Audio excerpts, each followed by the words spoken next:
Hello बच्चों, कैसे हैं आप सभी। मैं आशा करता हूँ आप सभी लोग ठीक ठाक होंगे और अपनी एग्जाम की तैयारी कर रहे होंगे। ठीक है।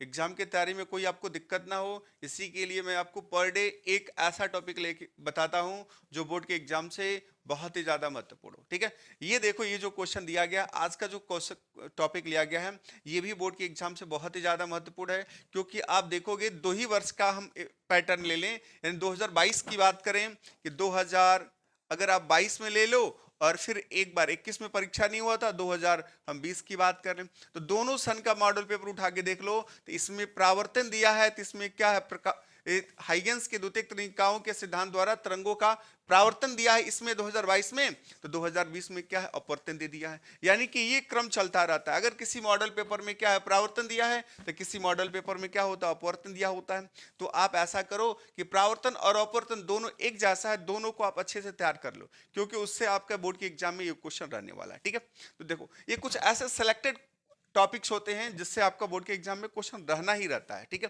तो इसमें आप ऐसे करना कि इसको आप तैयार कर लेना और इसमें कहीं भी आपको कोई दिक्कत नहीं होनी चाहिए। ठीक है।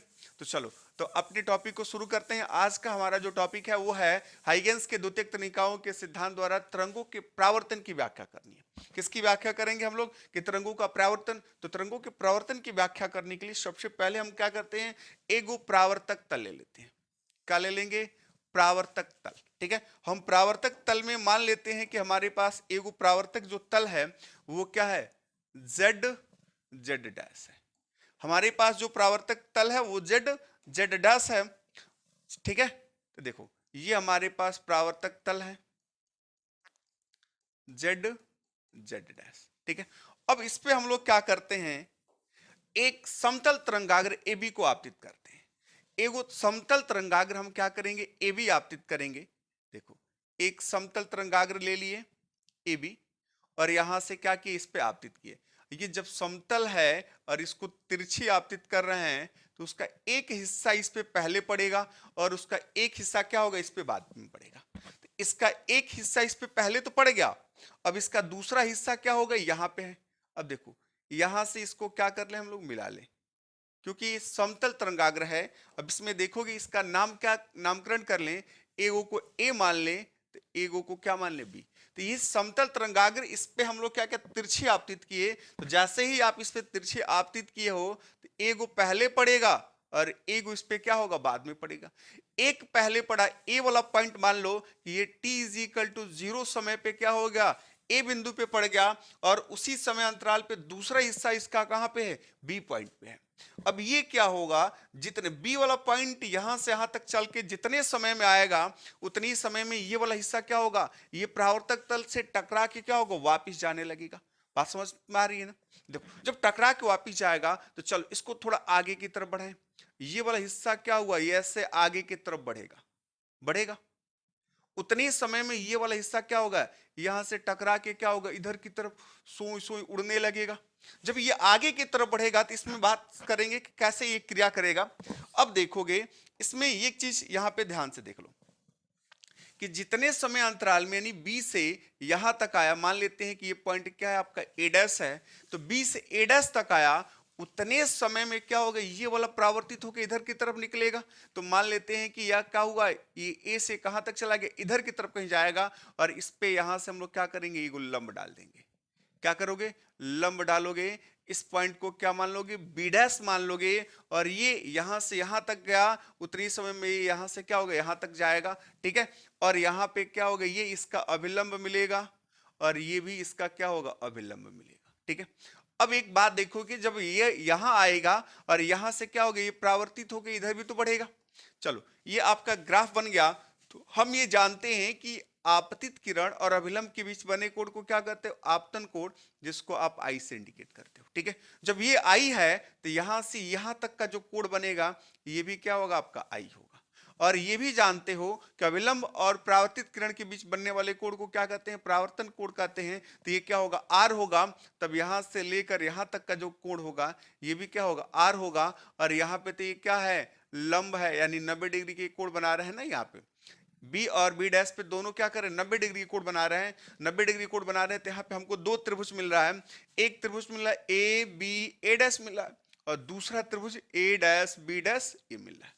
तो अब हम इसमें क्या करेंगे, परावर्तन का नियम क्या कहता है कि कहता है कि अगर कोण आई बराबर है कोण आर के, यानी वहां पे परावर्तन हो रहा है, आपतन कोण अगर परावर्तन कोण के बराबर मिल रहा है तो वहां पे परावर्तन हो रहा है। तो यही चेक करना है कि क्या इसमें आपतन कोण परावर्तन कोण के बराबर है क्या। इसके लिए आप करोगे क्या, यहां से यहां तक का डिस्टेंस ढूंढोगे, ये जो इसके बराबर होगा। तो मान लेते हैं कि बी से ए डैश तक आने में उसको टी समय लगा। कितना समय, टी इज इक्वल टू 0 पे, यहां पे है ना, और यहां से ये इसको चल के यहां तक आने में कितना समय लग गया, टी समय लग गया। और इसकी चाल कितनी है जी, उस समय में चाल की बात करने थे क्या है, भी है। तो आप जानते हो चाल बराबर क्या होता है, बता दो। ये चाल बराबर होता है दूरी बटा समय। जब दूरी बटा समय हुआ और हमको दूरी ज्ञात करनी हो तो समय को इधर भेज दो, तो ये मिल जाएगा आपको चाल गुणे समय। बात समझ में आई। तो दूरी क्या है, बी ए डैश है, और ये दूरी क्या है, ए बी डैश के बराबर है। तो आप क्या लिखोगे, B A dash is equal to A B dash is equal to चाल। चाल कितनी है भी, और समय कितना है टी। तो आप याद रखोगे बी ए डैश का वैल्यू क्या है, भी टी मिला, और ए बी डैश का भी वैल्यू क्या है, भी टी मिला। बात समझ में आ रही है। जब बात समझ में आ रही है तो आप यहां से अब इसको टर्म चेंज कर लो। अब क्या लिखोगे यहां पे, समकोण त्रिभुज, पहले ये वाला त्रिभुज ले लें, A B A dash, A B A dash में। चलो समकोण त्रिभुज ए बी ए डैश में आप क्या ले लो, साइन आई। और आप बता दो समकोण त्रिभुज एगो यहां पे बना के दिखा रहे हैं आपको, यहां ध्यान से देखना। ये समकोण त्रिभुज है।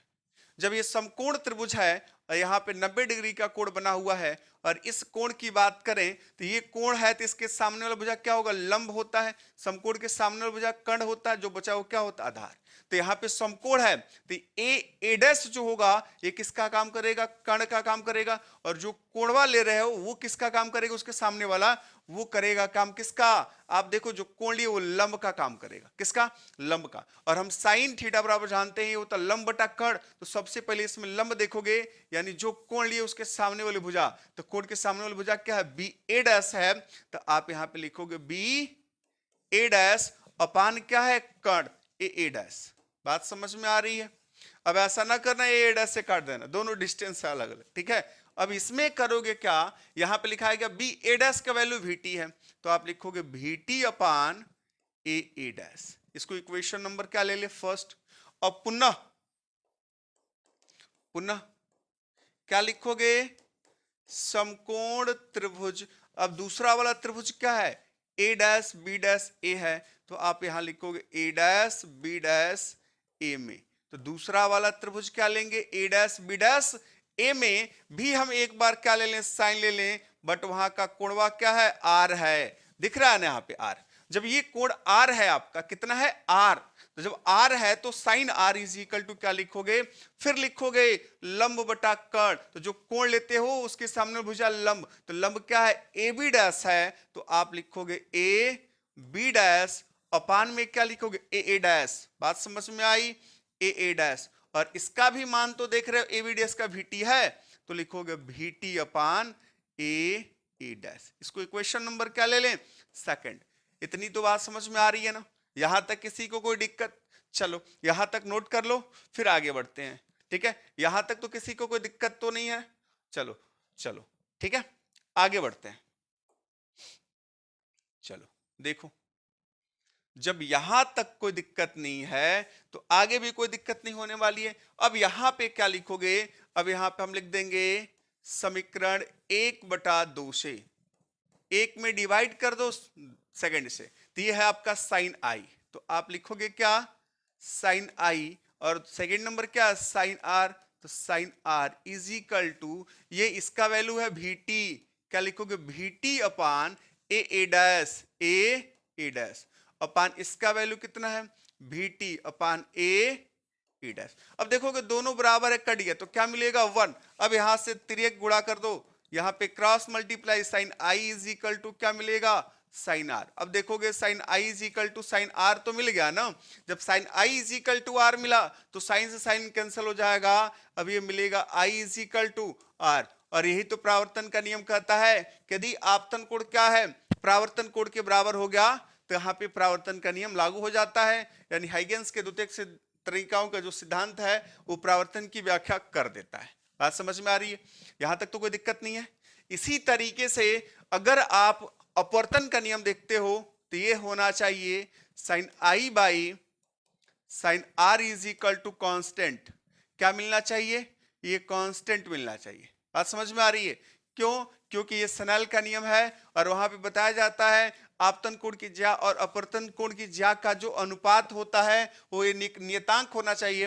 अगर नियतांक मिल गया वहां पे तो कहोगे वहां पे क्या है, जो तरंगिकाएं हैं अपवर्तन की भी व्याख्या कर देती हैं। ठीक है, तो ये दो आप याद रखना, ये आपको अगले वीडियो में यहाँ पे मिल जाएगा। ठीक है, और यहाँ पे देखोगे तो पिछले वीडियो यानी कि पहले वाला वीडियो जाके देखोगे तो वो भी आपको इसका मिल जाएगा। यानी कह दें कि जो हम परावर्तन की व्याख्या कर रहे हैं उसके डिस्क्रिप्शन बॉक्स में देखोगे तो अपवर्तन की व्याख्या पे मिल जाएगा। ठीक है, और ये जो क्वेश्चन है ये आपको सीधा के सीधा 5 नंबर में पूछा जाएगा। कितना नंबर में? 5 नंबर में। ठीक है, तो आप इन सब चीजों को ध्यान में रख के इसको पढ़ते रहो। ठीक है, कोई दिक्कत किसी को? चलो बहुत बढ़िया है, अगर कोई दिक्कत हो तो फिर बताना। ठीक है।